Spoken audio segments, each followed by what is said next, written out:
আমার কথা তোমার খুব মনে পড়বে। বুকের ভিতরটা খা খা করবে, নিঃশব্দে টের পাবে সেদিন কেউ ছিল যার কাছে তুমি ছিলে সবচেয়ে আপন।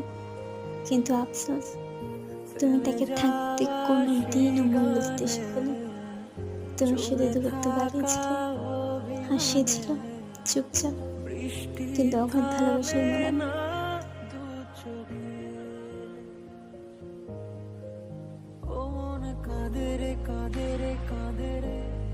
স্মৃতি মোছে না, ও মন কাঁদে রে, স্মৃতি মোছে না।